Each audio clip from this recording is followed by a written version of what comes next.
عباس نے پلٹ کے کہا تھا بابا جان پرندہ تو دور کی بات ہے، اگر پرندے کا مقدر بھی گھر سے آپ کی مرضی کے بغیر گزر جائے تو مجھے عباس نہ کہیے گا۔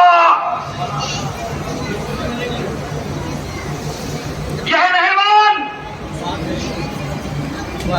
صفین رات کی لڑائی ہے، لیلۃ الحریر، لیل مانے رات، حریر مانے بلی، جیسے بلیاں کٹر کٹر کٹر کٹر کرتی ہیں ایسے ہی پوری رات جب لوگ زمین کے نیچے سنتے تھے تو کہتے تھے کہ آواز آ رہی ہے بلی کی۔ صفین لیلۃ الحریر، ارباب ادا جس کے لیے مال کے رشتے جب معاویہ کے دربار میں گیا اور معاویہ نے دھمکی دی ہے، پھر اماں اپنے آپ اور مولا علی بن ابی طالب سے کہہ دینا کہ آپ کے عام جنگوں کی طرح سمجھ سمجھے، آپ کے میدان میں ٹڈی دل کی طرح، ٹڈیوں کی فوج کی طرح، آپ نے دیکھا ہوگا کھیتوں میں ٹڈیاں کس طرح سے آتی ہیں، پوری فوج بچھا دوں گا۔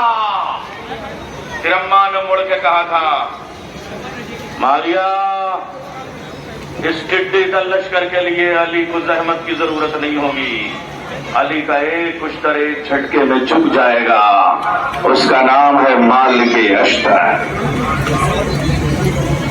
مالک اشتر جاؤ نہ قتل کر کے آؤ، مالک جاتے ہیں واپس آ جاتے ہیں۔ مولا 500 لوگ قرآن پڑھ رہے ہیں، مولا نے کہا یہ قرآن ان کے حلق میں ہڈی کی طرح پھنس گیا ہے، نہ اگلتے بن رہا ہے نہ نگلتے بن رہا ہے، صم بکم عمی فہم لا یرجعون۔ صلوات بھیج کے تو یہ تو بتائیے کہ آپ نہیں ہیں ان سے؟ بڑا پڑھا لکھا مجمع ہے،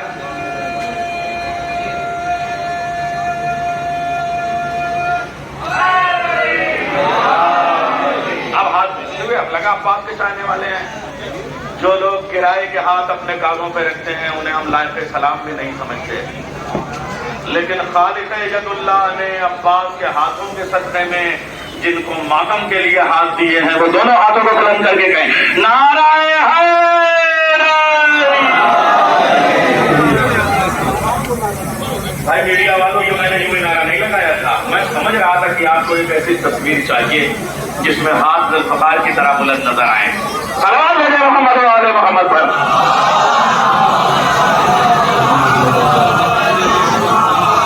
رات کو مالک ایک قتل کر کے ہمارا 500 لوگ قرآن پڑھ رہے ہیں، کہا قرآن ان کی ہڈیوں کی طریقے سے چلانا پھنسا ہوا ہے، نہ اگلتے بنگا نہ نگلتے بنگا، اب تو پھر جاؤ۔ مولا 500 قرآن تو نیزوں پہ بلند ہیں۔ علی نے پلٹ کے کہا میں کون ہوں؟ کہا بولتا قرآن ہے، کہا ایک میدان میں ایک ہی قرآن ہو سکتا ہے، جو قرآن کے مقابلے میں آ جائے وہ قرآن ہو ہی نہیں سکتا، ان جزدانوں کو ہٹاؤ پتھر نکلیں گے۔ اور پھر ٹھیک ہے ہم آپ دونوں قتل کرتے ہیں۔ میدان جنگ ہے، رات کا اندھیرا ہے، علی تلوار چلا رہے ہیں، مالک بھی تلوار چلا رہے ہیں۔ مالک کا انداز یہ ہے کہ کھیرا، ککڑی، گاجر، مولی، ٹماٹر، آلو کی طرح کاٹتے ہوئے پھینکتے ہوئے چلے جا رہے ہیں، لیکن علی کے ذوالفقار گردنوں کی، شہروں کی، نسوں کے گلیاروں میں رک رک کے نسلوں کے دروازوں کو کھٹکھٹا کھٹکھٹا کے، محلوں کے وجود کا پتہ لگا لگا کے آرام آرام سے کبھی کبھی تو کفر کو کاٹتی ہے، کافر کو زندگی دے کے مسلمان بنا دیتی ہے، مگر صبح کو جب کاؤنٹنگ کی ہے تو مالک نے کہا اجازت ہو تو ایک بار کہوں 1 2 3 4 5 6 7 ہزار 10 ہزار 20 ہزار، مولا ایک کم رہ گیا، اگر ایک اور مار لیتا تو کاؤنٹنگ میں اسکورنگ میری اور آپ کی برابر ہوتی۔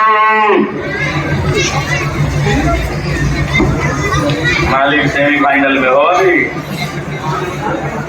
مولا کائنات نے کہا مالک جلدی سے توبہ کرو ورنہ دائرہ ایمان سے خارج ہو جاؤ گے۔ وہ مالک اشتر جو میدان جنگ میں کو ہے ہمالہ کی عظمتوں کی طرح تلوار چلا کے اپنے قدموں کی صلابت کے ساتھ اپنے وقار کا لوہا منوا رہا تھا تو علی کے ایک جملے سے ایسے کانپنے لگا جیسے ٹھہری ہوئی زمین کو زلزلہ آ جائے. مگر اس جملے کے بعد اس کے کانپتے ہوئے وجود کی ندامت کو علی نے امامتوں کی نگاہوں سے پہچانا اور اس کی پشت پہ پناہی کا ہاتھ رکھ کے کہا مالک گھبرانے کی کوئی بات نہیں, علی کریم باپ کا کریم بیٹا ہے. چاہ میں نے تجھے معاف کیا مگر تجھے پتا ہے تو چاہے جس کو کاٹتا جا رہا تھا علی کے ذوالفقار شجروں کو کھنگال کے کافر کو نکال کے تب اپنا کمال دکھاتی ہے.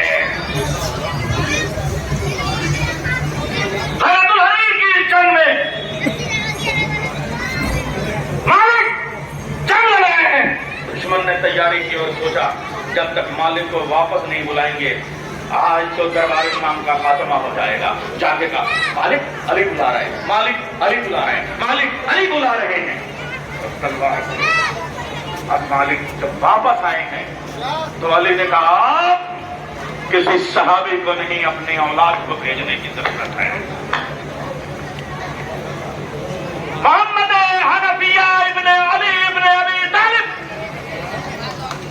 کو پکار کے علی نے کہا محمد صفین کے میدان میں جاؤ اور ان کو ختم کر کے آؤ. محمد حنفیہ ابھی چلے تھے کہ تلوار کے اوپر جو برچھیوں کی میل تھی, تلواروں کے اوپر جو تیر چل رہے تھے, ایسا لگ رہا تھا کہ چھاتا بنا ہوا ہو. کافی دیر تک تیروں کے سائے سے آدمی گزر جائے, آسمان پہ کچھ نظر نہ آئے. محمد حنفیہ نے وہ دیکھا اور ٹھہر گئے. ٹھہرنا تھا کہ علی نے بازو پہ ہاتھ مار کے کہا محمد حنفیہ یہ خون کا اثر نہیں دودھ کی تاثیر ہے. تو علی کے خون سے نہیں دودھ کی تاثیر ہے. آپ ان کا دیکھیں. اور ادھر کوہنیاں مارنے والوں نے کہا محمد حنفیہ یہ تمہیں کو بھیجیں گے, حسن اور حسین ان کی اولاد ہے ان کو نہیں بھیجیں گے. محمد حنفیہ نے پلٹ کے کہا تمہیں پتا ہے حسن اور حسین میرے بابا علی کی آنکھیں ہیں اور میں اپنے بابا علی کا بازو ہوں. بازوؤں سے آنکھوں کو بچایا جاتا ہے, آنکھوں سے ہاتھوں کو نہیں بچایا جاتا. جملہ محمد حنفیہ کا تھا. سمجھایا عباس نے فرات کے کنارے کہ حسین علی کی آنکھیں ہیں, محمد کے نور عین ہیں, ہاتھوں کو کٹا کے حسین کی شہادت بچاؤں گا.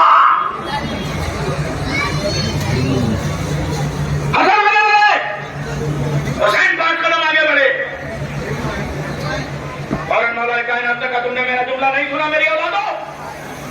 میں نے کہا معاویہ کے لشکر کے مقابلے میں مجھے علی کا بیٹا چاہیے. مباہلے کے میدان کے بعد حسن اور حسین علی کے بیٹے نہیں, نص قرآنی سے آیت کے مطابق خدا کی زبان میں محمد کے بیٹے ہیں. مجھے محمد کے بیٹوں کو بچانا ہے, اپنے بیٹوں کو قربان کرنا ہے. اور ابن علی آگے بڑھے, بابا جان لشکر کو ختم کر کے آؤں گا, آخری منظر اس کے بعد اپنے مصائب دے دیتا ہوں. ویلکم کے اس کھلے ہوئے میدان میں دلی کا تاریخی مجمع, تاریخی اجتماع, تاریخی جلوس, آخری منظرنامہ صفین کا پیش کر کے کربلا کی طرف جانا چاہتا ہوں. اور نے کہا بابا جان 1.5 لاکھ کا بھی لشکر ہو تو سب کو ختم کر دوں گا. بیٹے کیا چاہیے؟ کہا 1.5 لاکھ کے مقابلے میں 1,500 لشکر. رہبار آپ کا ہو, تلوار آپ کی ہو, 1,500 سپاہی آپ کے ہو, سب کو ختم کر دوں گا میرے لال کب تک؟ کا نماز صبح تک. علی کو آج اتنی فرصت نہیں ہے. دوسرا بیٹا آگے بڑھا جان, اور کے بعد جعفر ابن علی. بابا جان لشکر ختم کر دوں گا, 1,500 کی بھی نہیں 1,000 کی ضرورت ہے. 1 تلوار, 1 رہبار, 1,000. وقت کتنا لوگ ہیں سب کو ختم کرنے میں؟ کہا آدھی رات. کہا نہیں, گنجائش نہیں. یا ابن علی بابا جان میں جاؤں گا. میں نے کتنا لشکر چاہیے؟ کہا 1,000 بھی نہیں 500. کتنی دیر میں؟ کہا بابا 5 گھنٹے تو دے دیجیے. کہا آج علی اس کی مہلت نہیں دیتا. بس اتنے میں علی کا وہ بیٹا اٹھا جو باب المراد ہے. بابا جان، نہ 1500 چاہیے، نہ آپ کی تلوار چاہیے، نہ آپ کا رہبار چاہیے، پھر کیا چاہیے؟ کہ اجازت آپ کی، مرضی حسین کی۔ بیٹا قتل کتنی دیر میں کرو گے؟ کیسے کرو گے؟ ڈال لشکر پہ نظریں جماؤں گا، دانتوں پہ دباؤں گا، غیظ اور ضبط کا معجزہ دکھاؤں گا، نیزے کو ذوالفقار بناؤں گا، گھوڑے سے کالا لگاؤں گا، میمنہ کو میسرے میں پھینکوں گا، میسرے کو میمنہ میں پھینکوں گا، ہراون کو قلب لشکر میں ڈالوں گا، قلب لشکر کو آخر میں ڈالوں گا۔ جو پہلا سپاہی یہ پرچم اٹھائے ہوئے ہے، اس کے سر کو نیزے کی نوک سے اچھالوں گا، آسمان کی طرف پھینکوں گا، لشکروں کے سمندر کے سیلاب کو تیرتا ہوا آخری والے کے پاس جاؤں گا۔ بابا جان، جب تک پہلا والے کا سر زمین پہ آئے گا، تب تک آخری والے کا سر کاٹ کے آپ کے قدموں میں نہ پھینک دوں تو عباس نہ کہنا۔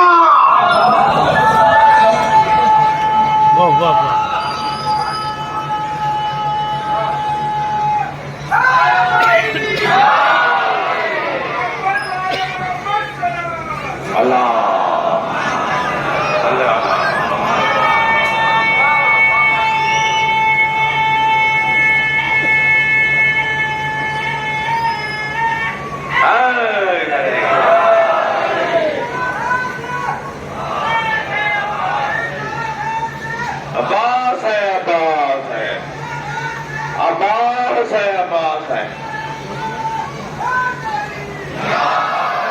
قسم خدا کی کوئی اور نام کا نعرہ ہوتا نا تو سانس بھی ٹوٹ جاتی اور دم بھی ٹوٹ جاتا، لیکن یہ عباس اور عباس کے بابا کے نام کا نعرہ ہے جو آواز آسمان تک جا رہی ہے۔